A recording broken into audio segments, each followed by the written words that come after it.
பொழுதுபோக்குவதில் கட்டுப்பாடு அப்படின்னு சொல்லணும். எல்லா வேலையும் செஞ்சு முடிச்சதுக்கப்புறம் தான் கஷ்டமான வேலை செய்கிறதுக்கு நமக்கு மன ஒருமைப்பாடு தேவை, மன உறுதி தேவை. அப்போது அந்த மன உறுதியை நம்ம காலையிலே பொழுதுபோக்குகிற நடைமுறைகள், அதாவது டிவி பார்க்குறது, மொபைல் ஃபோன் பார்க்குறது, இதெல்லாம் பார்த்தோன்னா அந்த மன உறுதி இல்லாமல் போயிடும். மன ஒருமைப்பாட்டை அதை இழந்து விடும். எளிதான விஷயங்களை நோக்கி மனசு ஓட ஆரம்பிச்சிடும். ரொம்ப ஈஸியான விஷயம் இந்த பொழுதுபோக்குறது இருக்குல்ல, அதெல்லாம் டிவி பார்க்குறதோ மொபைல் ஃபோன் பார்க்குறதோ, அது நேரத்தை செலவிடுவதில் ரொம்ப எளிதான வழி. அதை நம்ம என்ன பண்ணணும், தினசரி எல்லாத்துக்கும் கடினமான வேலைகள் நிறைய இருக்குது. அப்போ நம்ம அந்த கடினமான வேலைகளை தான் நம்ம முதலில் செய்யணும். காலையில் எழுந்திருக்கும் போதே எல்லாத்துக்கும் மன ஒருமைப்பாடு கிடைக்கும். மன ஒருமைப்பாடு இயற்கையாகவே இருக்கும். ஏன்னா நல்ல ஒரு 7-8 மணி நேரம் நம்ம தூங்கியிருக்கோம்.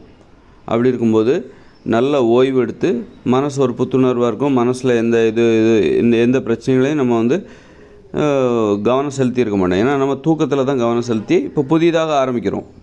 அன்றைய தினத்தை நாம் புதிதாக ஆரம்பிக்கிறோம். அப்படிங்கும்போது நமக்கு மன உறுதி இருக்கும், மன ஒருமைப்பாடு இருக்கும். அப்படி இருக்கும்போது அதை நம்ம பயன்படுத்தணும்.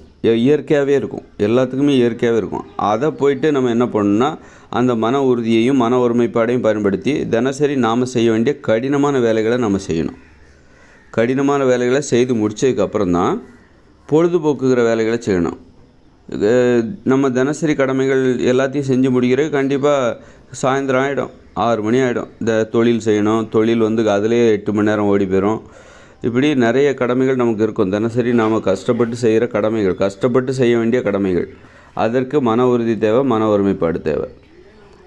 அதெல்லாம் செஞ்சு முடித்ததுக்கப்புறம் தான் இந்த பொழுதுபோக்குகிற வேலைகளில் ஈடுபட வேண்டும். அது காலையிலே பொழுதுபோக்குகிற வேலைகளில் மொபைல் ஃபோனில் டிவி பார்க்குறது, மொபைல் ஃபோன் பார்க்குறது, சினிமா பார்க்குறது அப்படிலாம்னா அதுக்கு பிறகு நீங்கள் கஷ்டமான வேலைகளை செய்கிறதுக்கு உங்களுக்கு மிகப்பெரிய சோம்பேறித்தனமாக இருக்கும், ரொம்ப கடினமாக இருக்கும். அது இது பொழுதுபோக்கு கட்டுப்பாடு. பொழுதுபோக்கு கட்டுப்பாட்டில் இந்த ஆபாச சினிமா பார்க்கக்கூடாது. நீங்கள் அப்புறம் எல்லா வேலையும் முடிச்சுட்டு ஆபாச சினிமா பார்க்கலாமா அப்படின்னா பார்த்துடக்கூடாது. அதான் பொழுதுபோக்கு கட்டுப்பாடு. ஆபாச சினிமா பார்க்கக்கூடாது, சுய இன்பம் செய்யக்கூடாது. இதெல்லாம் உங்கள் மனசில் உறுதி இல்லாமல் செய்துவிடும். இது 2-3 நாளைக்கு, ஒரு வாரத்துக்கு உங்களுக்கு மனசில் உறுதியே இருக்காது. மன ஒருமைப்பாட்டை இழந்து விடுவீர்கள். ஒரு கடினமான வேலை செய்வதற்குரிய தகுதியை நீங்கள் இழந்து விடுவீர்கள். நீங்கள் ஒரு பயனுள்ள வேலையோ கடினமான வேலையை செய்வதற்குரிய அந்த தகுதியை மனதளவில் உடல் அளவிலும் மனதளவிலும் இழந்து விடுவீர்கள். அப்புறம் திரும்ப இயல்பு நிலைக்கு வரணும் அப்படின்னா 4-5 நாள் ஆகும். இப்போ 4-5 நாள் வீணாயிடும். நேரத்தை வீணடிப்பவர்கள் தான் இந்த மாதிரி ஆபாச செயல்களில் ஈடுபடுவார்கள். சுய இன்பம் செய்வது, ஆபாச படம் பார்க்குறது, இதெல்லாம் நேரத்தை பயனுள்ள வகையில் செலவழிக்க தெரியாதவர்கள். இவர்கள் தான் இந்த ஆபாச செயல்களில் ஈடுபடுவார்கள். நேரத்தோட முக்கியத்துவம் தெரியாதவங்க. ஏன்னா ஒரு நல்ல செயல்களை செய்வதற்கு உங்களுக்கு நல்ல மனநிலை தேவை. நல்ல செயல்களை செய்வதற்கு நல்ல மனநிலை தேவை, தூய்மையான மனநிலை தேவை. தூய்மையான மனநிலையோட நீங்கள் செய்கிற ஒவ்வொரு செயலும் தான் தூய்மையான செயலாக இருக்க முடியும். நாம் செய்கிற செயல் தூய்மையாக இருக்க வேண்டும், நல்லதாக இருக்க வேண்டும். அப்படின்னா நம்ம மனநிலை, அந்த செயலை செய்கிற நமது மனநிலை நல்லதாக இருக்கணும், நல்ல தூய்மையாக இருக்கணும். அப்போ தான் நாம் செய்கிற அந்த செயல் தூய்மையானதாக இருக்கும். அதனால் மனசை அழுக்காக்குற மாதிரி, அசிங்கப்படுத்துகிற மாதிரி, அழுக்காக்குகிற மாதிரி செயல்களை நாம் செய்யக்கூடாது. செஞ்சாக்கா அதில் இந்த ஆபாசமான விஷயங்கள்லாம் இருக்குல்ல, ஆபாச சினிமா பார்க்குறது, ஆபாசமான செயல்களை செய்வது, அது இந்த சுய இன்பம் செய்வது, இதெல்லாம் உங்களுடைய மனதை அசிங்கப்படுத்திவிடும், அழுக்காக்கிவிடும், கரைகளாக்கிவிடும், கரைகள் படிந்துவிடும். அப்புறம் நீங்கள் செய்கிற செயலும் கரைகள் படிந்ததாகத்தான் இருக்கும். இது பொழுதுபோக்கு கட்டுப்பாட்டுக்குள்ளே வருது. பொழுதுபோக்கு கட்டுப்பாட்டுக்குள்ளே நமது பொழுதுபோக்கு நடைமுறைகளில் ஆபாசத்தை நுழைத்து விடக்கூடாது. ஆபாசத்தை அனுமதிக்க மறுத்து விட வேண்டும். ஆபாசத்திற்கு சென்சார் போட்டு விட வேண்டும். ஆபாசம் என்பது என்னவென்றால் அது ஒரு வன்முறை, பாலியல் வன்முறை. ஆபாசம்னு நம்ம எதை சொல்லுவோம்? பாலியல் உறவுகளில் உள்ள விஷயத்தை தான் இது ஆபாசமாக இருக்குன்னு நம்ம சொல்லுவோம். ஆபாசம்னா என்னென்னா பாலியல் உறவு சார்ந்த ஒரு பொழுதுபோக்கு வன்முறை அப்படின்னு கூட வச்சுக்கலாம். காட்சி சார்ந்த வன்முறை ஆபாசங்கிறத படம் பார்க்குறாங்க, அதெல்லாம் ஆபாச சினிமா. காட்சி சார்ந்த பாலியல் வன்முறை, பொழுதுபோக்கு சார்ந்த காட்சி, பாலியல் உறவு காட்சி வன்முறை அப்படின்னு பாலியல் உறவு காட்சி வன்முறை அப்படின்னு வச்சுக்கலாம். அந்த மாதிரி ஆபாசம் என்பதே ஒரு வன்முறையாக தான் நீங்கள் பார்க்கணும். நீங்கள் ஆபாசத்தை பார்க்குறீங்கன்னா உங்கள் மேலே நீங்கள் வன்முறையை ஏவிக்கிறீங்க. என்ன அடி, என்ன உத, என்ன குத்து, என்ன வெட்டு, என்ன வீழ்த்து அப்படின்னு சொல்கிற மாதிரி தான்.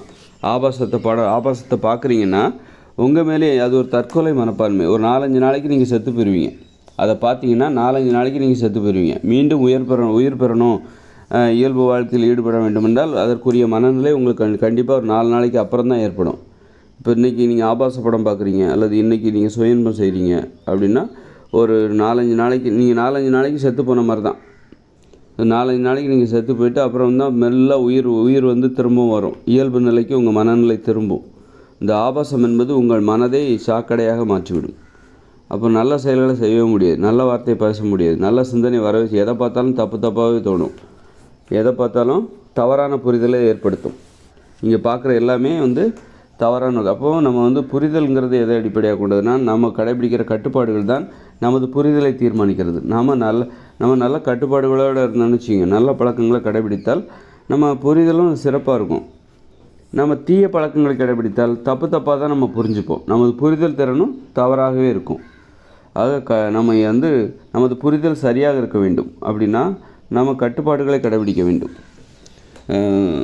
அதில் குறிப்பாக வந்து இந்த பொழுதுபோக்கு கட்டுப்பாடு, ஒரு ஆபாச சினிமா அதெல்லாம் பார்க்கக்கூடாது. ஒரு பார்த்தாலே பார்த்திங்கன்னா ஒரு ஆபாசத்தை பார்த்தாலே மனதும் உடலும் கெட்டு போய் விடுகிறது. உடம்பில் வன்முறை உணர்ச்சி ஏற்படுது. ஒன்று சாப்பிட்டா தான் உடம்புல நோய் வரணுங்கிறது கிடையாது. சாப்பிட்டா தான் உணவு தான் நம்ம உடம்புல நோய் ஏற்படுத்தும். இது வந்து காட்சி உணவு, காட்சிக்கு தேவையான உணவு. நல்ல காட்சிகள் என்பது அந்த கண்களுக்கு தேவையான உணவு. கண்களுக்கு உணவு தேவைப்படுது. காட்சி தான் கண்களுக்கு தேவையான உணவு.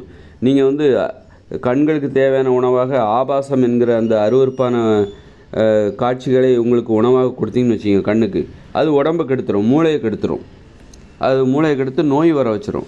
நோய் வருவதற்கு ஒரு உணவு தான் காரணம். இந்த மாதிரி நம்ம பழம், சோறு, பூரி, பொங்கல் இது தான் காரணம், பிரியாணி தான் காரணம்னு நம்ம நினச்சிட்ருக்கோம். டீ, காஃபி இதெல்லாம் குடிக்கிறது, இந்த மாதிரி காட்சியும் வந்து காரணமாக இருக்கிறது. நம்ம வந்து ஆபாசத்தை பார்க்குறாங்க அப்படின்னா அவங்களுக்கு மனசு கெட்டு போயிடும்.